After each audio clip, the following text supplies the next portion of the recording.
So I'd now like to go on to Muhammad Mansur Ali.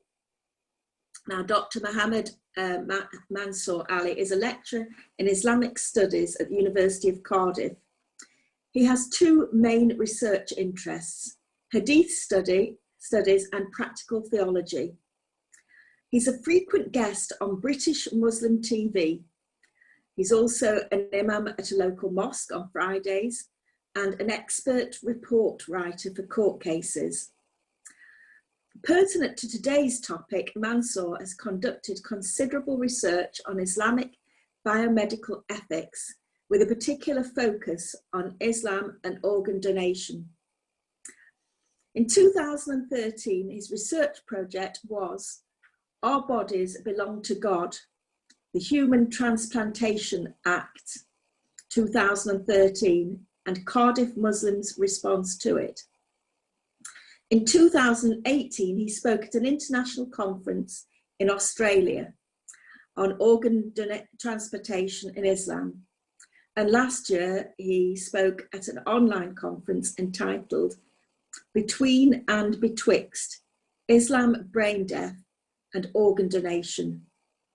Mansur is on the NHS-BT Organ Donation Strategy panel. Now, he lives in Cardiff. I don't know if he hails from Cardiff, but I was there last summer for a couple of days. I thought it was a lot nicer than I expected.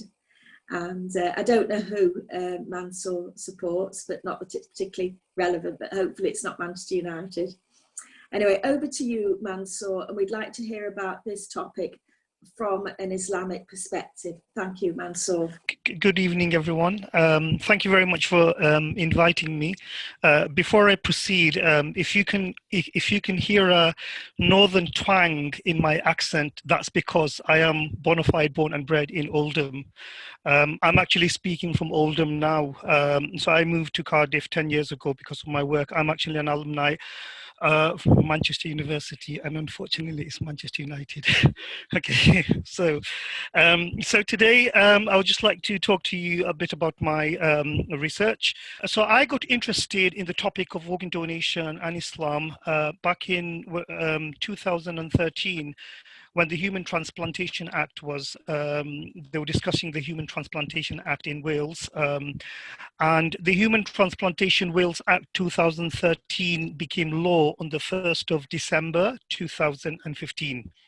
It was then members of the Muslim community started contacting me and asking me bizarre theological questions, which I have never ever heard in my life. So people were asking me questions like, first of all, is it permissible to donate an organ? Is it permissible to receive an organ?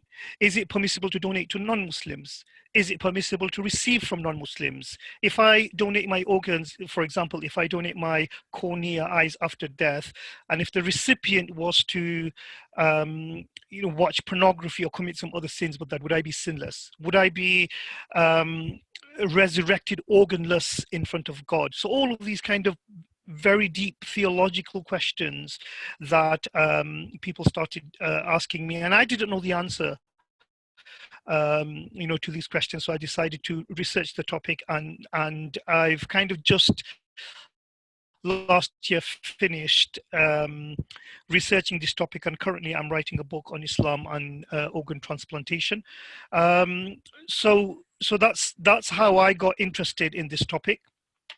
There are all of these different laws and acts which determines the proper conduct as far as transplantation is concerned. There is a new one which is coming, which is the Scottish one, which will come into force in March this year. My favorite one is the Anatomy Act 1832. Now, the Anatomy Act 1832 basically came about because there were some people or professional thieves. They call themselves the resurrectionists. Okay, really fascinating name. And what they used to do was they used to go and stake out churchyards and other places where people were buried. And as soon as people were buried and the funeral was over, they used to go and dig out in turn the bodies and then sell them to medical colleges and hospitals. So all human progress started through illegal means. So the Anatomy Act 1832 was brought in to put a stop to the resurrectionists. So I've been researching on this topic from an Islamic point of view for the past 5 years, but obviously it wasn't only Islam that I was looking at. In order to understand the wider picture, then I had to look into theological anthropology. I had to look at how people, the attitudes of people towards their body from a sociological perspective. I had to look at policy. I had to look at what Dr. Jeremy Crane has mentioned, understand process, understand the politics around it. And these are a number of presentations, academic and non-academic presentations that I've done on my topic over the past 5 years. I also was involved in the production of a new fatwa commissioned by NHSBT. I'm not the author of the fatwa. It's a 110-page fatwa written by this person here. You can't really see him. His name is Mufti Muhammad Zubair, but he's from Bradford and he is also a chaplain at Leeds Teaching University. And here in Bradford, I am actually interviewing him on behalf of the NHS. All of this is on the NHS website about his 110 and asking him very specific questions on that. Some publications, academic publications that came out of this, this paper, 7 Faces of a Fatwa, which is what I will be talking about today. In my research in 5 years, I've looked over 100 of fatwas. Fatwas are basically religious opinions written in Arabic, in English, in Urdu, in Bengali, and I've managed to extrapolate 5 different contradictory opinions, Islamic opinions on organ donation. This is another paper that I wrote, Our Bodies Belong to God, So What? Looking at the idea of God's ownership versus human rights. And this debate also comes in with the opt-out law as well, because one of the arguments is that the opt-out law means that the government owns our body. So there is this argument about ownership. There's a blog that I also have. It's a Cardiff University blog where all my research is there. I can send you the link afterwards. So in my research, what I found is my opinion is that organ donation is a choice from an Islamic perspective. All 6, when I wrote this slide, it was 6, but it's actually 7. All 6 or 7 positions are validly Islamic positions, and that's not because of any kind of indecisiveness on my part on not being able to make up my mind, but it's because there is no mention of organ transplantation or donation in the Quran. Primary source. There is no mention of organ transplantation in the prophetic precedents, and there is no mention of organ transplantation or invasive organ transplantation in the classical Islamic legal literature. And for obvious reasons, the first fatwa on organ transplantation that we find was by a Saudi scholar in 1925, and that wasn't even about organ transplantation. It was more about blood transfusion and blood donation. The first fatwas on organ transplantation we find is kind of around the 1959. That's when we start getting fatwas related to cornea transplants coming out of Egypt. And for obvious facts, for obvious reasons, the very first successful heart transplant took place in 1967, where Christian Bernard in South Africa did a piggyback transplant on a patient, and the patient lived for 18 days and then died. So for obvious reason, the fatwas and the religious opinions go hand in hand with the technological advancements. So these are the fatwas that I found. I'm not going to go through all of them, but I'll just mention that it's haram, basically means prohibited to donate and also to receive. Okay, it's prohibited to donate and to receive. And so this is a principled position, and we can live with that. I'm not going to take and I'm not going to give. And this fatwa was given by a Pakistani scholar back in 1967, the year that Christian Bernard did the the heart transplant. And there's a lot of, I've studied the fatwa in Urdu, there's a lot of anxiety about, if Mufti Shafi, he's a scholar, if he was to allow organ donation to be permissible. So even today, there isn't a government-backed transplantation program in Pakistan and in Bangladesh. If Mufti Shafi back in 1967 allowed organ transplantation to be permissible, then what he would have done, he would have legitimized the demand. And in the absence of a government program, where do you think the supply would have come from other than the black market? Mufti Shafi was aware that in Kolkata there was a British company which was actually trading in human bones, and these bones were sent back to medical colleges here in the UK for research purposes. He was aware of all of that. So you can understand that his fatwa in 1967, because of the socio-political demographic situations of Pakistan, it makes sense. But does it make sense today? I have a paper called Transplanting Fatwa, where I look at these fatwas, and I argue that a lot of these fatwas have been procured from the bowels of the Muslim world and have been transplanted into the bosoms of the UK and the West, and sometimes they just don't work. There's another opinion which is halal to receive but haram to donate. Okay, which is that I'm allowed to take, but I'm not allowed to give. Okay. Thankfully, this is a position which people can see the hypocrisy within this position. But talking from a very legalistic point of view, there's nothing wrong with that position. Ethically, there might be something wrong, but legally, there isn't anything wrong. If I require donation because I was poor, and I received that donation, and now I'm rich, morally and ethically, it's necessary that I pay back to society. But legally, I am not bound. And we know that in Israel there is this kind of a reciprocal organ transplantation program that if you give, then you can take. If not, then you can't. But this is a diminishing minority. And this is a position which actually puts Islam on the defensive. In fact, in 1995, in the Netherlands, the Netherlands health minister actually used this position and said Muslims claim that they are trying to integrate into the West. Actually, they're not trying to integrate; they're only leeching from us. In fact, they don't even donate; they only received. And there was a backlash to that, and then there was a conference held on this particular topic of interfaith organ donation, and then the Netherlands health minister, he came and he spoke at the conference and he kind of vindicated himself and said, well, I didn't mean it like this. So there was a lot of damage control. Halal to receive, the third position, you're allowed to take, you're allowed to give when the donor is live, but you're not allowed to give from a deceased donor. So this is the opinion which is most South Asian scholars, they argue, because of the sanctity of the dead in Islam, that once somebody has died, then the person has to be deposited back into the earth, like the way what is natural. Human beings live according to society, but they die according to nature. So most South Asian scholars basically say you can do whatever with the body as long as you're alive, but when the body dies, then the body has to be sent back to God. Now, you can understand that this kind of minimizes the pool of organs that one can donate, because one cannot donate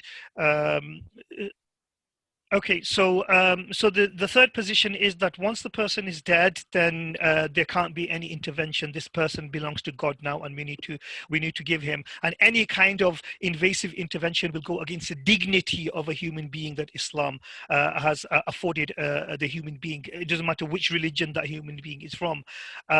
So you can understand that the pools of organs is heavily reduced here, because you can't give organs which will kill you. You can't, a live donor cannot donate their heart. Okay, a live donor cannot donate their lungs, because that will eventually kill them. The fourth position is it's halal to receive, halal to take. It's impermissible from a live donor, but it's permissible from a dead donor. Now here we start seeing different societal attitude towards the dead. So these are mainly Arab scholars who say that we're allowed to take from dead, and they basically say, look, we have to look at the greater of two evils. Number one is that we have a dead person. Okay, and if we were to have any or do any kind of invasive intervention into this dead person's body, then that's violation of that dead person's dignity. However, we have a living person, and that living person will imminently is about to die if it doesn't receive an organ. So which one should we, so both of these are kind of evil. Dying is an evil and invasive intervention is an evil because it violates the dignity. So how do we weigh it up? And they basically say, well, this person is dead, this person is still alive. Dying is the ultimate evil. That is something that we can disagree with or argue with, and therefore we can tolerate the kind of violation of the dignity of the deceased for a higher purpose, which is saving the life of a living person. But when it comes to donating from a live donor, you are actually pitching a healthy living person, right, and a sick living person, and what you're basically doing is you are putting the healthy living person on the gurney and making that person sick for somebody who you don't know if you would be able to cure or not. So that's why they say it's not permissible. There is another opinion which is it's halal to receive, halal from live donor, halal from cardiac death donor, haram from brain stem death donor. This is what Dr. Crane was talking about, DBD and DCD.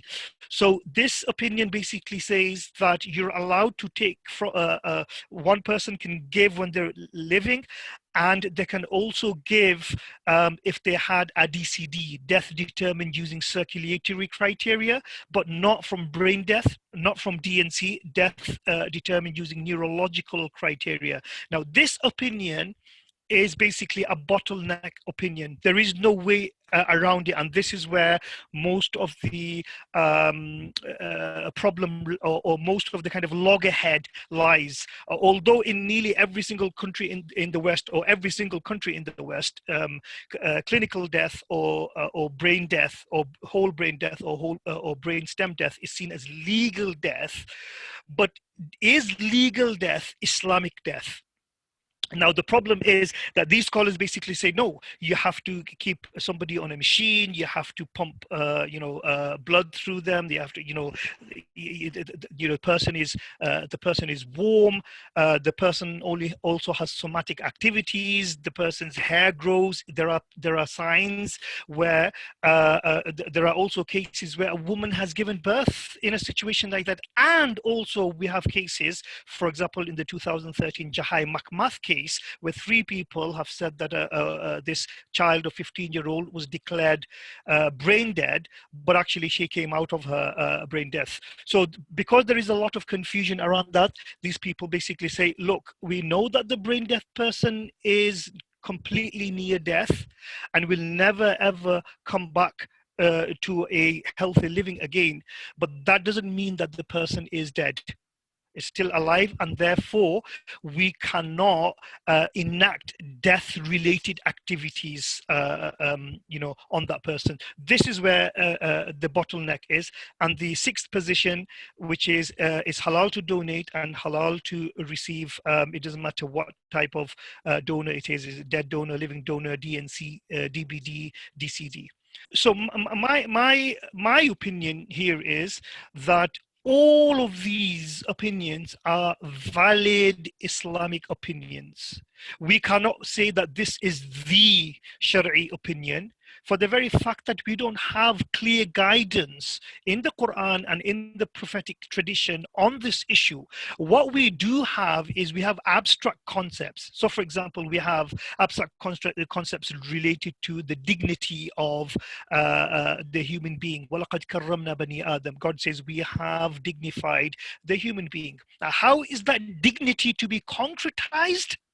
Right, then there is nothing in the Sharia on this. Okay, so some people will say, well, actually taking an organ out of a deceased person is violation of this dignity. Other scholar will say, well, actually taking that organ from that dead person with his consent or with her consent, and then allowing somebody else to live on in the gift of, as a gift of life, okay, then that is actually dignifying and honoring that dead person, that dead person is living on in somebody else. So we have these abstract concepts of dignity and equity, but when it actually comes to applying them and concretizing them, that's where all of the juristic differences are. And this is why I say that these are all valid Islamic opinions. Now, what opinion a Muslim should take, that is basically I'm trying to say that it is not a religious problem, it is a secular problem, and therefore they need to talk to their families, they need to talk to their GPs, their doctor, their nephrologist, their chaplains,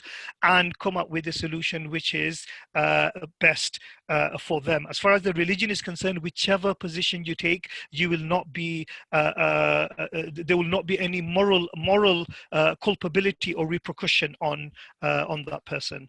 There are some kind of evidences from the Quran related to altruism and charity. There are some related to necessity. Some people basically say, well, isn't it better to rely on Qadr and die? Should we not just rely on fate and rely on God and die? Well, this comes into the idea of medication. Medication itself is not against, relying in God. Also, staying alive gives a person better chance to do good or do tawbah. There are also opinions about, does the body feel pain during retrieval of organs? We can discuss these in the question and answer session. Would we be resurrected organless?